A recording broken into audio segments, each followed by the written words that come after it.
வணக்கம். நீங்கள் நேரடியாக இணைந்து கொள்வது நியூஸ் ஃபர்ஸ்டின் காலை நேர பிரதான செய்திகளுடன். உங்களோடு இணைந்து கொண்டிருக்கும் நான் சிசிரகுமார் கிருஷாந்த் ராஜ். மலர்ந்திருக்கும் இந்த நாள் அனைவருக்கும் இனிய நாளாக அமைய வேண்டும் என வாழ்த்துக்களை தெரிவித்துக் கொள்கின்றோம். விரிவான செய்திகளுக்கு செல்லும் முன்னர் முதலில் இன்றைய தலைப்புச் செய்திகள்.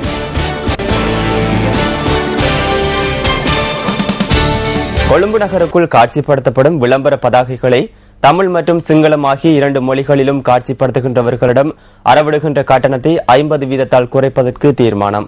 நாடளாவிய ரீதியில் கிராமப்புற பாதைகள் ஊடாக 210 பாலங்களை நிர்மாணிப்பதற்கு பொருளாதார அபிவிருத்தி அமைச்சு திட்டம். அமெரிக்க ரகசிய தகவல்களை கசியவிட்ட எட்வர்ட் ஸ்னோடனுக்கு தற்காலிக பயண அனுமதி பத்திரம் வழங்கவில்லை என ஈக்குவேட்டர் தெரிவிப்பு.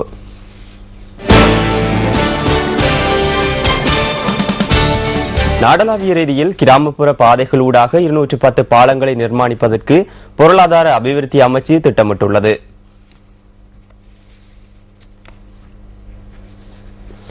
இந்த திட்டத்தை மாத்தளை மாவட்டத்தில் முதலில் ஆரம்பிப்பதற்கான நடவடிக்கைகளை ஆரம்பித்துள்ளதாக அமைச்சின் கிராமப்புற பாலம் நிர்மாண திட்டத்தின் இணைப்பதிகாரியான பொறியியலாளர் சாந்தன குணதிலக்க குறிப்பிட்டார். மகநெகும அபிவிருத்தி திட்டத்தின் கீழ் கிராமப்புறங்களுக்கான பாலங்களை நிர்மாணிக்கும் திட்டம் ஆரம்பிக்கப்பட்டுள்ளது. இதற்கமைய இந்த வருடத்திற்குள் சுமார் 70 பாலங்களை நிர்மாணித்து முடிப்பதற்கு திட்டமிடப்பட்டுள்ளது. ஏனைய எஞ்சியுள்ள பாலங்களை அடுத்த வருடத்திற்குள் நிறைவு செய்ய எண்ணியுள்ளதாக கிராமப்புற பாலம் நிர்மாண திட்டத்தின் இணைப்பதிகாரி கூறினார். இந்த திட்டத்தின் ஊடாக கிராம மக்களின் வாழ்க்கை தரத்தை உயர்த்துவதற்கு எதிர்பார்ப்பதாக அவர் மேலும் தெரிவித்தார்.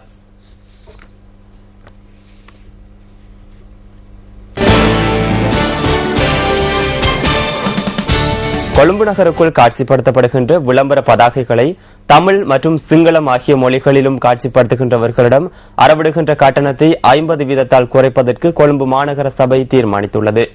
2014 ஆண்டின் ஜனவரி 1 திகதியிலிருந்து இந்த திட்டத்தை நடைமுறைப்படுத்துவதற்கு எண்ணியுள்ளதாக கொழும்பு மாநகர ஆணையாளர் பத்ராணி ஜெயவர்தன குறிப்பிடுகின்றார்.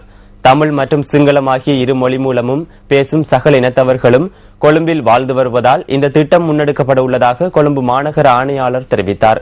நிதி தொடர்பான 2 நிலைய செயற்குழுக்களில் இந்த விடயம் குறித்து கலந்துரையாடப்பட்டிருந்ததாக அவர் கூறினார். இதனையடுத்து மாநகர சபையில் நேற்று நடைபெற்ற பொதுக்குழு கூட்டத்தில் இந்த யோசனை சமர்ப்பிக்கப்பட்டு அதனை கொள்கை அடிப்படையில் நடைமுறைப்படுத்துவதற்கு மாநகர மேயர் உள்ளிட்ட நகரசபை உறுப்பினர்கள் அனைவரும் ஏகமனதாக தீர்மானித்துள்ளனர் என்றும் கொழும்பு மாநகர ஆணையாளர் குறிப்பிட்டார்.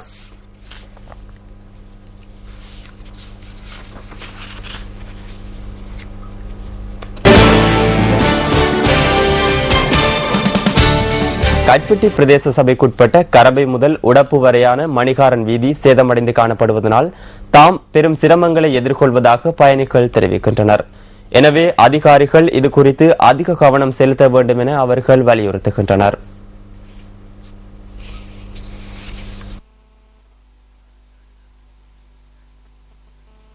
அதிவேக வீதிகள் தொடர்பில் கவனம் செலுத்தும் அதிகாரிகள் கிராமங்களின் வீதிகள் குறித்தும் கவனம் செலுத்தாமை வேதனைக்குரிய விடயமாகும். கல்பிட்டி பிரதேச சபைக்குட்பட்ட கரம்பை முதல் உடப்பு வரையான மணிகாரன் வீதியே இது. 32 கிலோமீட்டர் தூரம் கொண்ட இந்த வீதியின் 25 கிலோமீட்டர் தூரம் ஒரு வருடத்துக்கு முன்னர் காப்பட் போட்டு புனரமைக்கப்பட்டுள்ளது. எனினும் தற்போது இந்த வீதியின் பல பகுதிகள் சேதமடைந்தும் வெடிப்புகள் ஏற்பட்ட நிலையிலும் காணப்படுகின்றது. பொதுவாக காபட் வீதி 10 வருஷங்களுக்கு தான் திட்டமிடப்படுகிறது. ஆனால் என்னவோ 2 வருஷங்களுக்கு இடையிலே வெடித்து சிதறுகிற நிலைமை தோன்றிவிடுகிறது. சில பகுதிகள் பெருக்கு வட்டானுக்கு செல்லுகின்ற சில வளைவுகளில் எல்லாம் அந்த வீதி உள்ளே சென்றிருக்கிறது. ஆகவே எப்பொழுது அது மழையில் கரைந்து கீழே விழுமோ சொல்ல தெரியாது பாலத்தை அண்டிய பிரதேசம். இந்த வீதி குறித்து அதிகாரிகளுக்கு பல முறை சுட்டிக்காட்டிய போதிலும் இதுவரை எந்த நடவடிக்கையும் எடுக்கப்படவில்லை என பிரதேச மக்கள் குறிப்பிடுகின்றனர். ஒரு வருஷத்துக்குள் அதாவது பூனைப்பிட்டி வரை போடப்பட்டிருக்கிறது. அது அந்த ரோட் பாதை இப்ப பல இடங்களில் இடிந்து காணப்படுகின்றது. எனவே இந்த வீதியை புனரமைப்பதற்கு அதிகாரிகள் விரைவில் நடவடிக்கை எடுக்க வேண்டும் என இவர்கள் வலியுறுத்துகின்றனர்.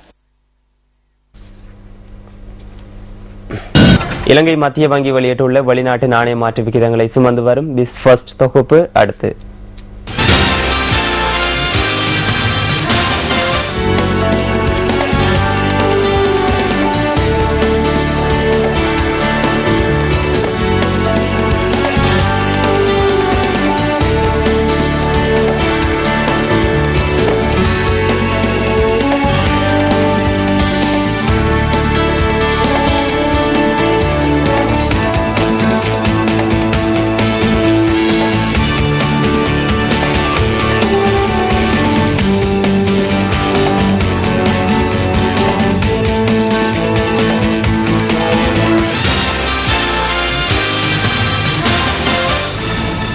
வறுமை கோட்டின் கீழ் வாழ்ந்து வருகின்ற நிர்கதியான குடும்பங்களுக்காக வழங்கப்படும் உதவித்தொகையை அதிகரித்துள்ளதாக சமூக சேவைகள் அமைச்சு தெரிவித்துள்ளது. இதற்கமைய நிர்கதியான குடும்பங்களுக்கு வழங்கப்படுகின்ற 10,000 ரூபாய் உதவித்தொகையை 20,000 ரூபாவாக உயர்த்துவதற்கு நடவடிக்கை எடுக்கப்பட்டுள்ளதாக அமைச்சின் செயலாளர் இமல்டா சுகுமார் நியூஸ் ஃபர்ஸ்டுக்கு குறிப்பிட்டுள்ளார். இயலாதவர்களுடைய நலனையும் முதியோர்களுடைய நலனையும் சிங்கிள் பேரண்ட் என்று சொல்லப்படுகிற, அதாவது தாயில கூடுதலாக பிள்ளைகள் தங்கி இருப்பார்கள் என்றால் அந்த தந்தை இல்லாமல் இப்படியான குடும்பங்களையும் பார்க்கின்ற பொறுப்பு சமூக சேவை அமைச்சுக்கு இருக்கின்றது. இந்த விசேஷ தேவைகளுக்குரியவர்கள் இயலாதவர்களுக்கு பிரதேச செயலாளர் பிரிவுகள் மூலம் நாங்கள் ஒவ்வொரு 50 குடும்பங்களை தெரிவு செய்து அவர்களுக்கு மாதாந்தம் 3,000 ரூபாய் வீதமான கொடுப்பனவை நாங்கள் வழங்கி வருகின்றோம். இதே போல தாயாரிலே பிள்ளைகள் முழுமையாக தங்கியிருந்து தாயார் வருமானமற்றவராக இருந்தால் அந்த குடும்பங்களுக்கும் நாங்கள் எங்களுடைய அமைச்சின் கீழ் சுய தொழிலை அவர்கள் ஏற்படுத்திக் கொள்வதற்காக ஊக்குவிப்பு பணமாக 10,000 ரூபாயும் வழங்கி இருக்கின்றோம். இந்த பணம் வடக்கு கிழக்கு பகுதியில் யுனிசெஃப் நிறுவனம் 25,000 ரூபாவை வழங்கி வருகின்றது. இந்த பாரபட்சத்தை நீக்குவதற்காக நாங்கள் 10,000 ரூபாவை 20,000 ரூபாவாக கொடுப்பதாக தீர்மானித்து அந்த நடவடிக்கையை மேற்கொண்டு வருகின்றோம்.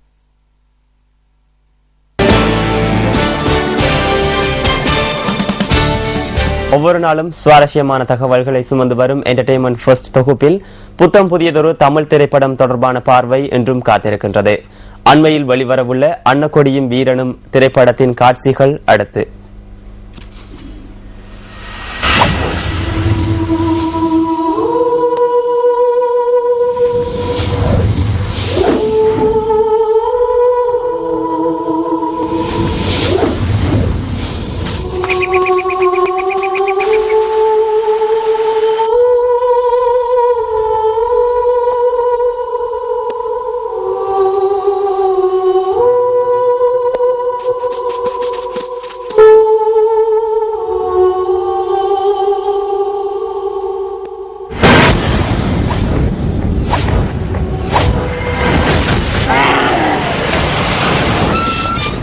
சங்குனி வம்சத்துல ஒருத்தன் சொத்தன்னா ஊரே காரித்து போடும்டா.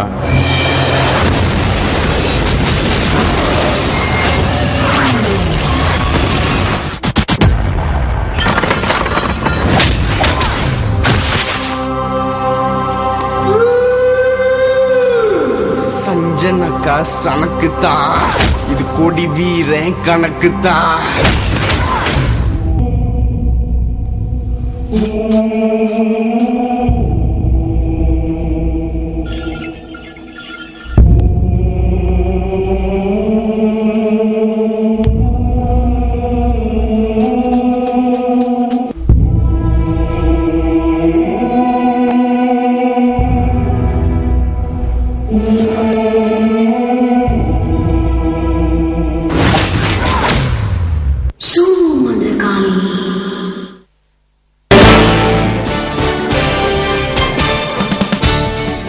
இலங்கையின் இயற்கை எழில் கொஞ்சம் பகுதிகளுக்கு உங்களை அழைத்துச் செல்லும் டிஸ்கவர் ஸ்ரீலங்கா தொகுப்பு அடுத்து.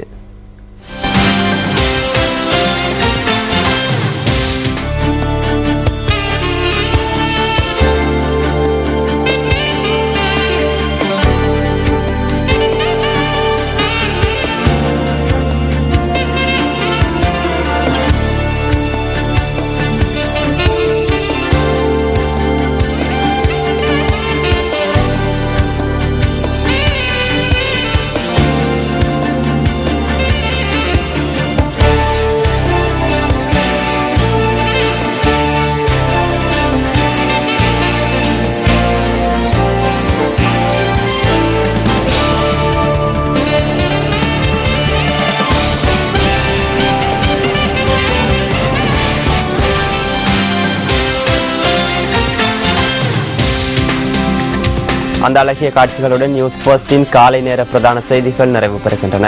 மலர்ந்திருக்கும் இந்த நாள் உங்கள் அனைவருக்கும் இனிய நாளாக அமைய வேண்டும் என வாழ்த்துக்களை தெரிவித்துக் கொள்கின்றோம்.